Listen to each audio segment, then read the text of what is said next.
আমি 1 ঘন্টা ধরে তোকে ডাকতেছি, আমার ডাক তো গেল না তোমার কানে। উষান ভাইয়া আস্তে না আস্তে দরজা খুলে ফেলি। বীর জাফরের ভগ্নী, তোকে তো আমি খুন করবো আজ। বাচালের মতো পকপক কম কর।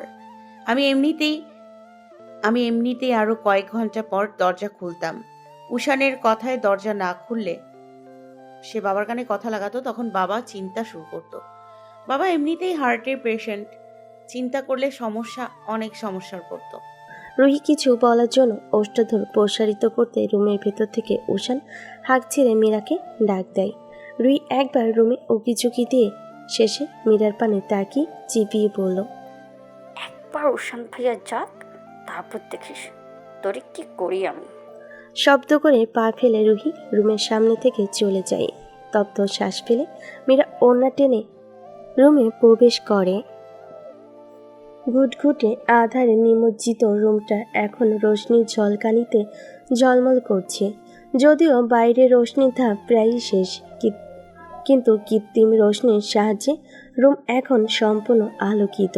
উষান তার হতে 3 ফুট দূরে দাঁড়ানো। মীরার পদচারণ থামিয়ে জিজ্ঞেস করল, আপনি হঠাৎ আমার ফ্ল্যাটে কেন এসেছেন? উষান উল্টো পিঠ হয়ে দাঁড়ানো। মীরার প্রশ্নে নড়চড় কিংবা হেলদোল কোনোটাই লক্ষ্য করা গেল না। ক্ষণিক বাদে স্বাভাবিক গলায় বলে উঠল, দরজা আটকে কান্নাকাটি করছিলি কেন মীরা? আমার উত্তর শুনে মীরা সিদ্ধারায় অদ্ভুত এক স্রোত প্রবাহিত হলো। উষানের কণ্ঠস্বর উদ্ভট ঠেকছে তার নিকট। ভীষণ শীতল কণ্ঠ, আক্ষেপ, ক্ষোভ, রাগ সবকিছু যেন স্বাভাবিক থেকে নম্রভাবে প্রকাশ করছে।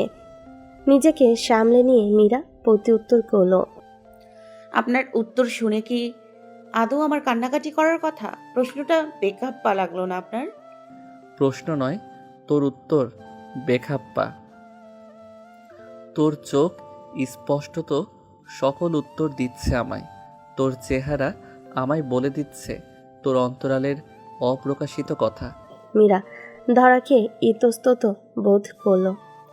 তার এই এক বিরাট সমস্যা, কোনো কিছু সঠিক সময়ে গোপন করতে পারে না। মুখ বন্ধ রাখলেও চেহারায় ফুটে ওঠে তার মনো কথা। উষান পিছনে ফিরল এবার। মীরার মুখশ্রীর প্রতি সচেতন চাহনি তার। অশ্রুকণা শুকিয়ে গালে দাগ বসে গিয়েছে। চেহারা বলে দিচ্ছে আসল সত্যিটা। তার অন্তঃকরণ একটু অস্থিতিশীল হয়ে উঠল।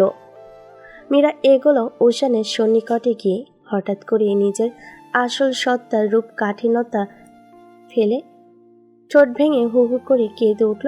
অবাধ্য অদৃশ্য অশ্রুকণা দর্শন দিল নেত্রকোণে। গাল বেয়ে পড়ে গেল সে নিজ নিয়ম অনুসারে। আচানক সে তার সামনে থাকা লম্বা শক্তপোক্ত দেহের অধিকারী মানবকে আবেগে জড়িয়ে ধরল। উষানের বুকের কাছে শার্টের অংশ খামচে ধরল শক্ত করে।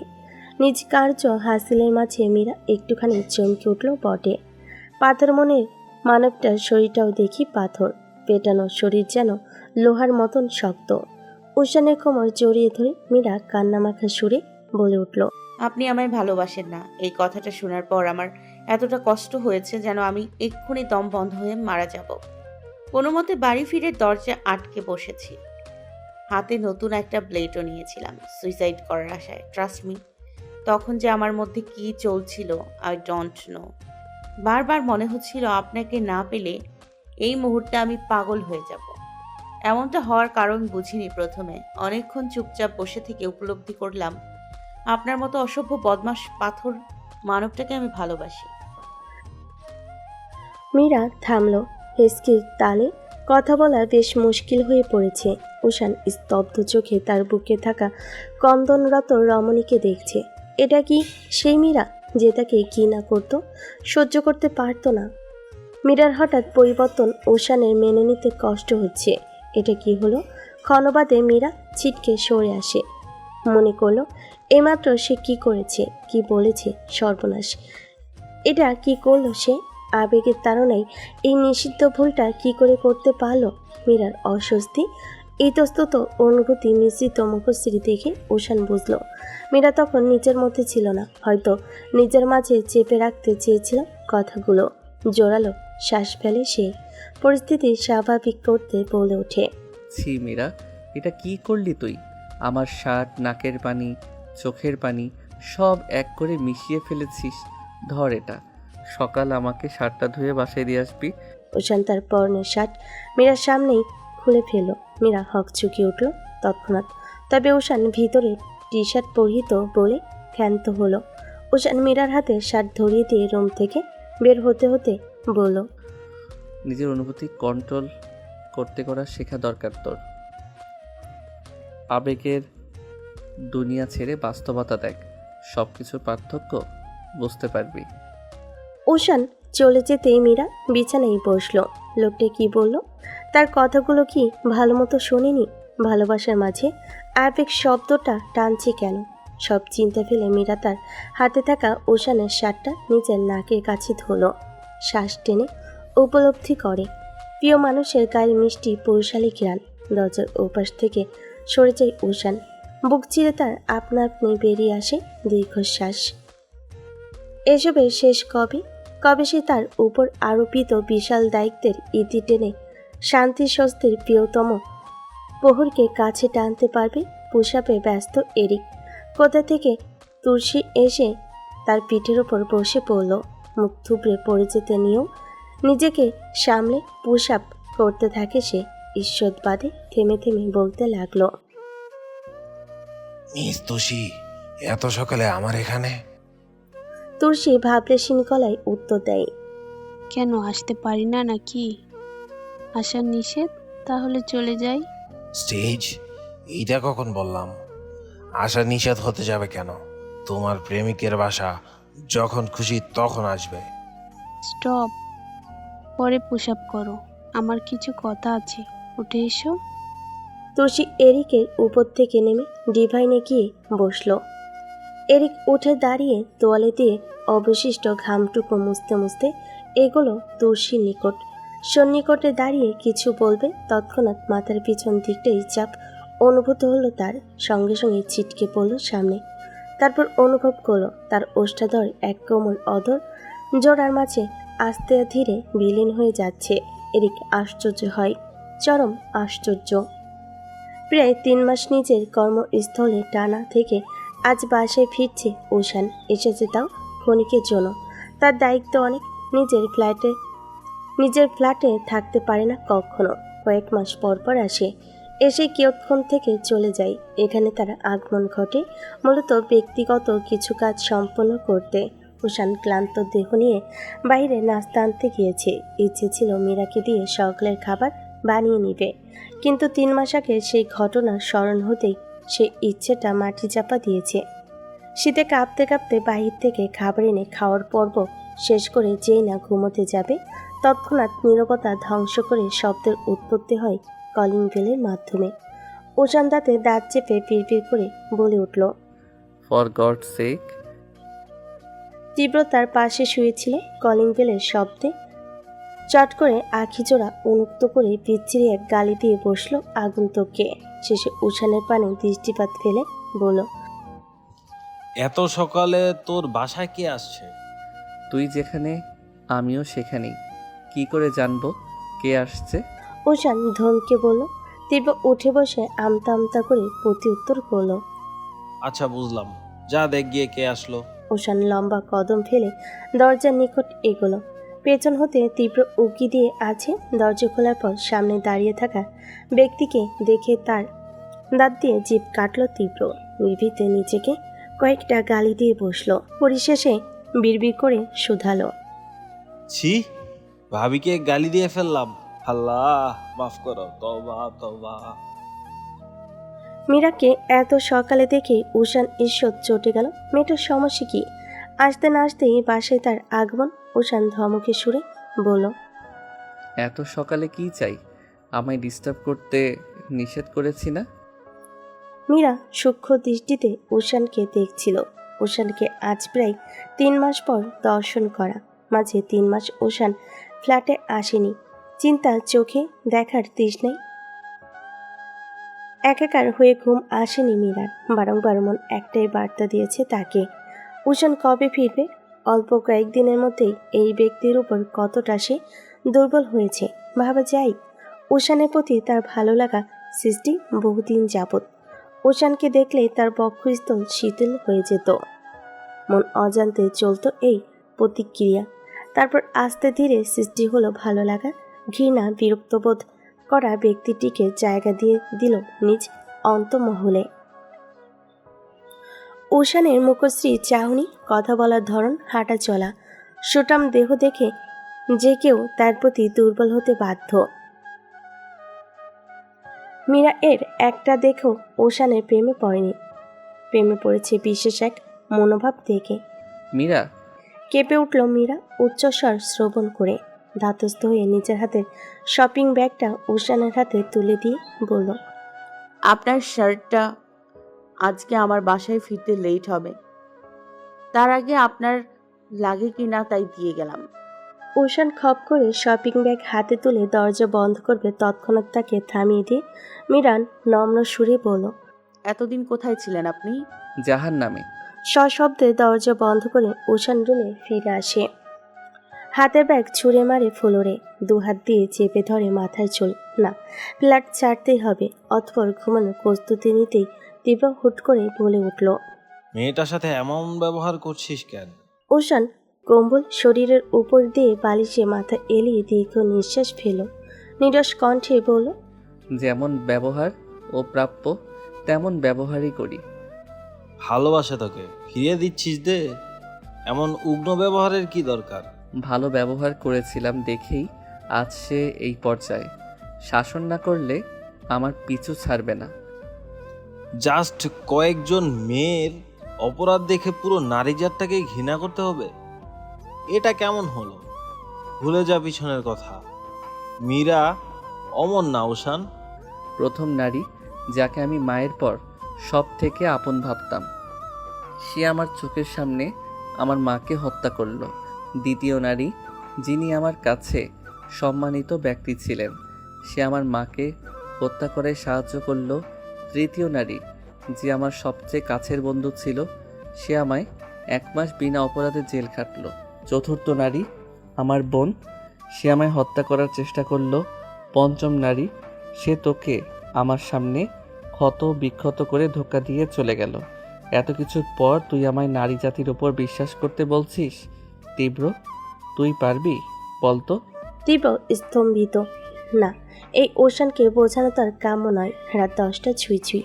ক্লাস টিউশনি শেষ করতে করতে আজ একটু বেশি লেট হয়ে গেছে মীরার। দ্রুত পদে হাঁটছে সে। পাশ দিয়ে শাসা করে 2-1টা গাড়ি ছুটে যাচ্ছে তাকে পেছনে ফেলে। রিক্সা নিব করেও নেয়নি, ব্যাগে টাকা নেই। টিউশনি টাকা দিয়ে পরশু সে কিছু গুরুত্বপূর্ণ বই কিনেছে। মাসের বাকি আরও 12 দিন, অথচ হাত খালি। বাবার কাছে টাকা চাইতো লজ্জা লাগে। অন্যমনস্ক হয়ে হাঁটার মাঝে ইটের সাথে পা আটকে মুখ থুবড়ে মাটিতে পড়ে যায় মীরা। থুতনিতে তরল কিছু টের পাওয়ার পর মাটিতে হাত দিয়ে ভর দিয়ে উঠে বসে সে। তরলের উৎস দেখার প্রয়াসে থুতনি স্পর্শ করে চক্ষু সম্মুখে আনার পর দৃশ্যমান হলো রক্তিম হাত। পায়ের হাঁটু ছিলে, নীলচে পোশাক রক্তিম হয়েছে। ব্যথায় দাঁতে দাঁত চেপে চোখ খিচে বন্ধ করে নেয় মীরা। তৎক্ষণাৎ কনকুরে ভেসে আসে পিছন হতে আগত কণ্ঠস্বর, রাস্তার মাঝে এভাবে বসে কি নিজেকে ভিক্ষুক প্রমাণিত করতে চাচ্ছিস? মীরা, ভিক্ষা করতে নেমেছিস? মীরা ধপ করে আঁখি জোড়া উন্মুক্ত করে পেছনে তাকাই। উষান বাইকে বসে কিয়ৎক্ষণ মৌন থেকে মীরা চেঁচিয়ে বলে উঠল, একদম উল্টাপাল্টা কথা বলবেন না, পড়ে গিয়েছি আমি। পড়ে গেছিস মানে? চোখ আকাশে থাকে, দেখে শুনে হাঁটতে পারিস না? মীরা নিশ্চুপ, নির্ভীতে আহত সে। উষান কি তার আঘাতপ্রাপ্ত রক্তে রঞ্জিত স্থানটি দেখেনি? পায়ের ব্যথায় যে সে ক্রমাগত কাঁপুনি দিচ্ছে, সেটা কি খেয়াল করেনি? হাঁটু ছিলেছে, নীল রঙের পোশাক রক্তিম হয়ে উঠছে, তা দর্শন করেনি? সব কিছুই তো সম্মুখে দৃশ্যমান, না দেখার তো কথা না। তার মানে মীরার জন্য উষানে কি সামান্যতম মায়া অবধি নেই? এতটা পর মীরা উষানের হাতে ভর দিয়ে ওঠার চেষ্টা করে মীরা ভূমি থেকে ব্যর্থ সে ফের। পায়ের ব্যথাটা তুমুল। উষান তীক্ষ্ণ দৃষ্টিতে তাকায়। সে আজ ফিরে যায়নি, কাল যাবে। উষান মীরা মুখশ্রীর দিকটাই দৃষ্টিপাত নিক্ষেপ করতেই রক্তিম তরল দেখে ভরকে যায়। পায়ের হাঁটুর কাছের পোশাকে অব্দি রক্ত। পড়েছে কিভাবে এই মেজে এতটা আঘাত পেল? মীরা উঠে দাঁড়ানোর চেষ্টা বাদ দিয়ে ওশানে মুখশ্রীর দিকে তাকায়। কণ্ঠের খাদ ফেলে বলে, একটু এদিকে আসবেন?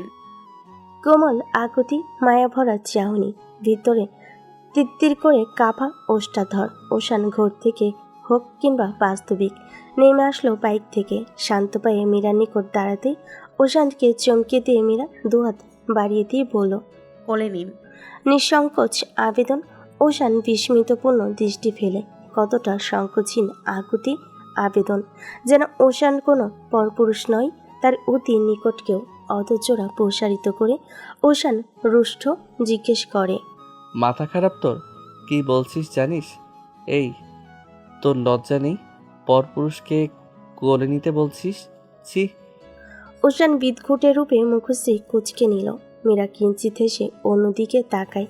না, সে ভুল কোনো মানুষকে পছন্দ করেনি। ফের নিজ চেষ্টায় উঠে দাঁড়ানোর পর পড়ে যেতে নিলে ওশান তার হাত আঁকড়ে ধরে। মীরার হাত 5 আঙ্গুল দ্বারা চেপে ধরে। নিজের বাইকের কাছে এসে হাত ছেড়ে স্বস্তির শ্বাস ফেলে ওশান।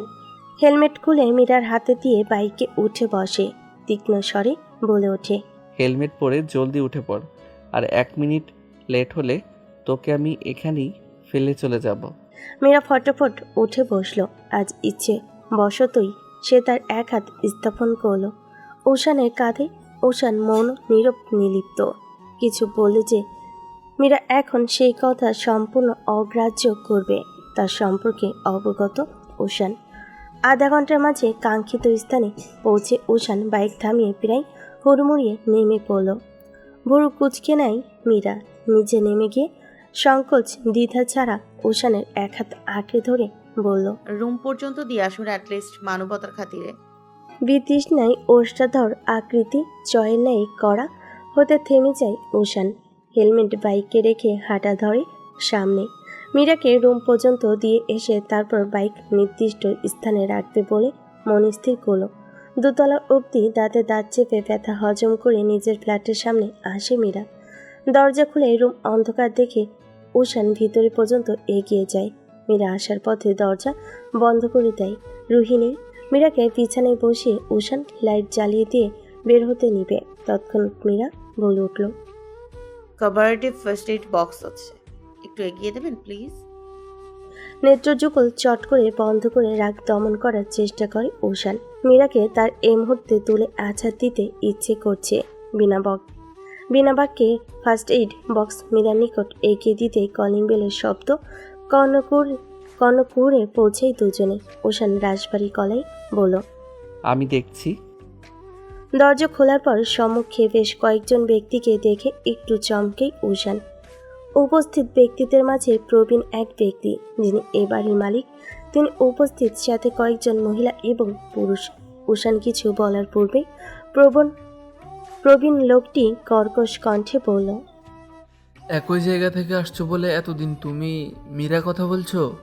নিজেদের বাসায় আসা যাওয়া করছো, কিছু বলি নাই। আজ রুহি বাসায় নাই, তোমরা দুজন অবিবাহিত হয়ে এক ঘরে দরজা আটকে কিভাবে? আসার পর দেখলাম জড়াজড়ি ঢলাঢলি করে আসছো। আজকে তোমাদের দুইজনরে ছাড়বো না। ওই ধর দুইটারে, বাহিরে নিয়ে আয়। আজকে উচিত শিক্ষা দিমু এই দুইটারে। শান্তিনিবাস ভবনটা পুরোপুরি নীরব, থমথমে গুমট ভাব বিরাজমান। অ্যাপার্টমেন্টের মালিক জায়েদ হাসান তীক্ষ্ণ দৃষ্টিতে তাকিয়ে আছেন ওশানের মুখশ্রীর প্রতি। জায়েদের পাশে আরও দুজন ব্যক্তি দাঁড়ানো, তবে তাদের দৃষ্টি ভূমিতে আবদ্ধ।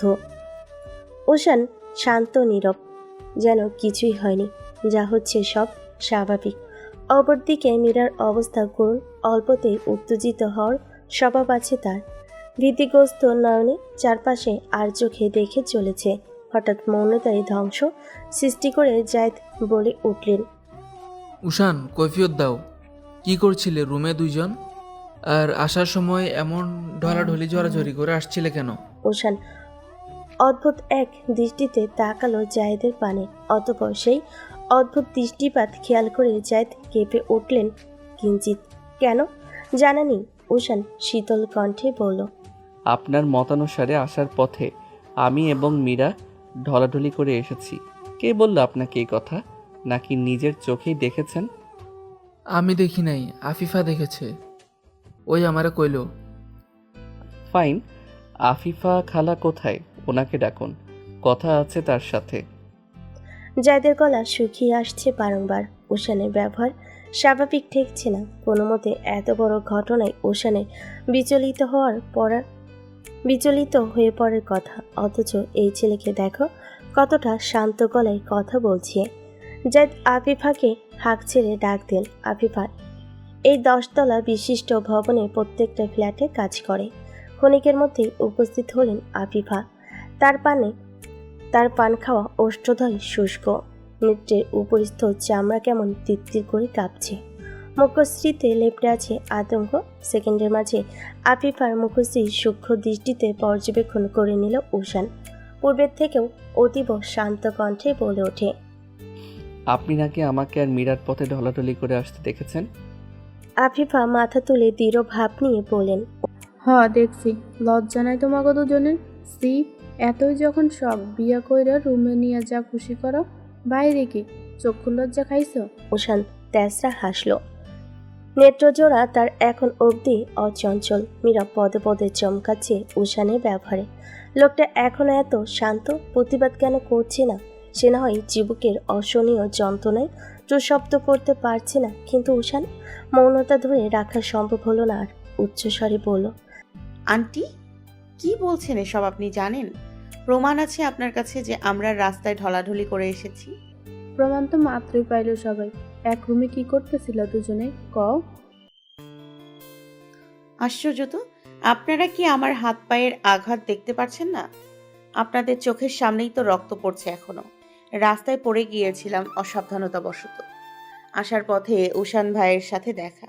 তিনি শুধুমাত্র আমার হাতটা আলগা করে ধরে ওপরে নিয়ে এসেছিলেন। পায়ের তীব্র ব্যথায় পড়ে যাচ্ছিলাম বারবার আমি। আর রইল রুমের ব্যাপার। রুম অন্ধকার ছিল, আমার রুমমেট বাসায় নেই। অন্ধকারে ভেতরে গেলে আবারও আঘাত পেতাম। তাই উষান ভাই আমায় রুম পর্যন্ত দিয়ে লাইট জ্বালিয়ে বের হতে নিচ্ছিলেন। আর আপনাদের আগমন, দরজা তো তেমনভাবে লক করাও ছিল না। ভেতরে ঢুকে দেখেননি কেন? আপনারা যদি এতই সন্দেহ থাকতো। আফিফা এবং মীরার কথোপকথন মধ্যে উষান ফোড়ন কেটে বলল, মীরা চুপ কর। আন্টি যখন বললো আমরা ঢলাঢলি করে ভিতরে এসেছি, তাহলে সবাইকে সেই দৃশ্যটা আগে দেখাই। সকলের উৎসুক চাহনি। উষান পকেটে হাত ঢুকিয়ে ফোন বের করে ব্যস্ত ভঙ্গিতে টাইপিং করলো। তার 10-15 মিনিট অতিবাহিত হওয়ার পর আগমন ঘটে তীব্রের। হাতে তার ল্যাপটপ। তীব্র এগিয়ে আসতেই উষান নিজ স্বভাবগত শান্ত সুরে বলল, অল সেট? ইয়াপস, স্ক্রিনে আনাই আছে, জাস্ট ওপেন কর। উষান ল্যাপটপ হাতে নিয়ে জায়দ উপস্থিত দুজন ব্যক্তির দিকে দৃষ্টিপাত ফেলে বলল, জড়াজড়ি সিনটা দেখবেন না? আসুন, ভেতরে আসুন, আয়েশ করে বসে দেখুন। উষান মীরার ফ্ল্যাটে ঢুকলো। পেছন পেছন আসলো সকলে। পরে টেবিলের উপর ল্যাপটপ রেখে তাতে ভিডিও ফুটেজটা ওপেন করে সামনের দিকে ঘুরিয়ে দিল, যাতে সকলে দেখতে পায়। ল্যাপটপ স্ক্রিনে স্পষ্টত দেখা যাচ্ছে মীরার হাত কতটা আলগা করে ধরেছে উষান। তাদের মাঝে দূরত্ব প্রায় অনেকখানি। ফ্ল্যাটের সামনে এসে দরজা খুলে ভেতরে প্রবেশ করে দুজন। এতটুকু দৃশ্য শেষেই উষান পজ করে দেয় ভিডিও। বক্ষ স্থলের মাঝে দুহাত ভাঁজ করে নিয়ে আয়েশি ভঙ্গিমায় দাঁড়ালো।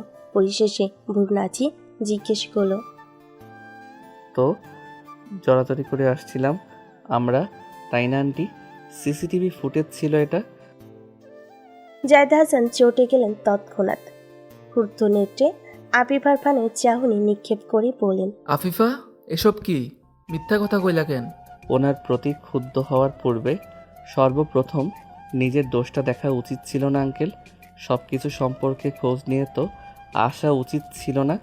আপনার বাড়ি নিশ্চয়ই জানতেন গ্রাউন্ড ফ্লোরে সিসি ক্যামেরা ছিল। কাচুমাচু করে তাকালো জায়েদ। লজ্জায় নতজানু হলেন। কণ্ঠের খাত নামিয়ে অনুতপ্ত হয়ে বলেন, আমারে মাফ করে দাও বাবা, এই আফিফা আমারে এমনভাবে কইলো যে আমার মাথা ঠিক ছিল না, রাগে বোধ বুদ্ধি হারিয়ে এসে পড়েছি। রুমে গিয়ে কি করেছি তার বিশদ বর্ণনা তো মীরার থেকেই পেলেন, নাকি বিশ্বাস হয়নি ওর কথা? প্রমাণ চাই? আমার কাছে তারও প্রমাণ আছে। জায়েদ ব্যক্তি ব্যস্ত হয়ে বলেন, না না বাবা, মাফ করো। এই আফিফা, এই মিথ্যা কথা কেন কইলি ক? আমি বলছি আঙ্কেল, আফিফা আন্টির ছেলেকে মীরা একদিন থাপ্পড় মেরেছিল রাস্তায়, অনেক অপমানও করেছিল। আন্টির ছেলে মেয়েদের রাস্তায় বিরক্ত করত, তাই মীরা থাপ্পড় মেরে হুমকি দিয়েছিল। সেদিন পুলিশ এসে জেলেও নিয়েছিল তার ছেলেকে। যতদূর বুঝতে পারলাম, ছেলের অপমানিত হওয়া এবং জেলে যাওয়া নিয়ে আন্টি ক্ষুব্ধ।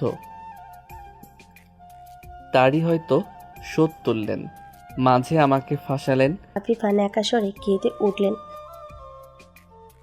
শাহিদ জানান ওশানের কথাই অনুনয়ের সুরে বলেন, এর লাইগা আমি এমনটা করছিলাম, মাফ করে দাও আমারে বাবা। আমি আমার পোলাডারে অনেক ভালোবাসি। পুলিশ ওরে ধরে নিয়ে অনেক মারছিল। পোলাডা আমার জ্বরে অনেক দিন বিছানা থেকে উঠবার পারে নাই। তারপর থেকেই মেয়েরার উপর রাগ উঠলো আমার, তাই সুযোগ বুঝে এমনটা করছি। মাফ করে দাও বাবা। ওশান জোরালো শ্বাস ফেলল, বক্র চোখে তাকালো একবার মীরার মুখশ্রীতে। ব্যথায় আটসাট হয়ে কোনো রকম দাঁড়িয়ে আছে। ওশান কঠিন গলায় বলল, এমনটা না করে নিজের ছেলের দোষটা আগে দেখলেও পারতেন আন্টি। সম্পূর্ণ দোষ কিন্তু এখানে আপনার ছেলের। ছেলেকে মানুষ করুন। আজ আপনার ছেলে যেই মেয়েদের ডিস্টার্ব করে, সেই মেয়েদের মধ্যে যদি আপনার মেয়ে থাকতো, তাকে যদি অন্য কেউ এভাবে জ্বালাতো, তখনও কি সেই ছেলের করা কর্মে চুপ থাকতেন? সবাইকেই নিজের আপনজন ভাবুন, কাজ করতে সহজ হবে। ঘটনার সমাপ্তি ঘোষণা হলো কিয়ৎক্ষণ বাদে। পরিবেশ আগের মতো হয়ে উঠল প্রাণবন্ত। সকলে ক্ষমা চেয়ে কোনোরকম কেটে পড়ল। ওশান আর এই ব্যাপারে মাথা ঘামালো না। দৃষ্টি ফেলে এবার মীরার দিকে। তীব্রকে নিজের রুমে যেতে বলে মীরার হাতে ফার্স্ট এইড বক্স তুলে দিয়ে রুম থেকে বেরিয়ে যেতে যেতে বলে, ড্রেসিং করে নে, নয়তো ইনফেকশন হতে পারে। মীরা তপ্ত শ্বাস ছাড়ে, দরজা লাগিয়ে এসে বসে বিছানায়। একটা ছোট্ট ঘটনায় কি থেকে কি হয়ে গেল। সমাজের মানুষ এমন অদ্ভুত কেন? ঘটনার 18 দিন পর সব কিছু আগের মতোই চলছে স্বাভাবিক রূপে। সেদিনকার ঘটনা যেন মাথায় নেই কারোরই। ওশানের ভীষণ ব্যস্ত সময় কাটছে। মীরার দিনাতিপাত হচ্ছে নিজের পড়াশোনা নিয়ে। আজ বাসায় ফিরেছে ওশান। দোতলায় এসেই পা জোড়া থেমে গেল আপনা আপনি। প্রতিবার যখন সে ফ্ল্যাটে ফিরে বহুদিন পর পর, তখন মীরা লুকিয়ে দরজা ফাঁক করে তাকে দেখে। ওশান যতক্ষণ অবধি উপরে উঠে না চলে যায়, ততক্ষণ অবধি মীরা দরজার কিঞ্চিত উন্মুক্ত করে উকি দিয়ে তাকিয়ে থাকে। ওশান ব্যাপারটা খেয়াল করেনি প্রথমত, অতপর একসময় এই জিনিসটা উপলব্ধি করেছে। ওশান নির্লিপ্ত নিশ্চুপ ছিল এই ব্যাপারে, কিন্তু আজ কেন যেন মীরাকে কিছু বলতে ইচ্ছে হচ্ছে। সদ্য দরজার সামনে দাঁড়িয়ে ওশান ভরাট কণ্ঠে বলে উঠল, বাহিরে আই মীরা, আমি জানি তুই আমায় চোরের প্রায় সময় এমন করে দেখিস। দরজার ওপাশ থেকে মীরা হকচকিয়ে উঠল হতভম্ব সে। লোকটা বুঝলো কি করে? আশ্চর্য তো। মীরা একবার ভাবলো যাবে না ওশানের সামনে, কিন্তু মন সায় দিল না তার ভাবনায়। পরবর্তীতে তস্ত্র পায়ে সে ফ্ল্যাট থেকে বের হলো। পিছনে বসে থাকা রুহি এই দৃশ্য দেখে হতাশ চোখে মীরার যাওয়া দেখল। মীরা বেরিয়ে আসে, তবে ওশানের মুখশ্রীর প্রতি ভুলেও তাকায় না। লোকটা তার চাহনি মারাত্মক। শ্বাস রুখে দেয়। ওশান মীরাকে আপদমস্তক দর্শন করে বলল, এরকম চোরের মতো আমায় লুকিয়ে দেখার মানে কি? মীরা অন্তঃকরণে একগুচ্ছ বিনস্ত করে সাজাতে লাগলো। কিন্তু কি অদ্ভুত ব্যাপার, কণ্ঠনালীতে যেন শব্দগুচ্ছ জট পাকাচ্ছে। মীরাকে নিশ্চুপ দেখে ওশান তেজি কণ্ঠে বলল, কি হলো, উত্তর দে। মীরা কেঁপে উঠল। অন্তঃকরণ নির্দেশনা দিল, আর মৌনব্রত পালন করা ঠিক হবে না। বার দুয়েক ঢোক গিলে জিহ্বা দ্বারা ওষ্ঠাধর সিক্ত করে মীরা বলে উঠল, নিজেকে কি মনে করেন আপনি? হ্যাঁ, যে আপনাকে আবার লুকিয়ে দেখা লাগবে? আমি অবশ্যই উকি দিয়ে আপনাকে দেখছিলাম না। কয়েকদিন ধরে রাতের বেলা কেউ দরজা ধাক্কা দিয়ে চলে যায়। প্রথম কয়েকদিন ধরতে পারিনি কে করেছে এমনটা। তারপর থেকে উকি দিয়ে দেখার চেষ্টা করি কে করে, কিন্তু কয়েকদিন ধরে বন্ধ। কাল আবার এমন করেছিল, তাই আজ উকি দিয়ে দেখছিলাম, দ্যাটস ইট।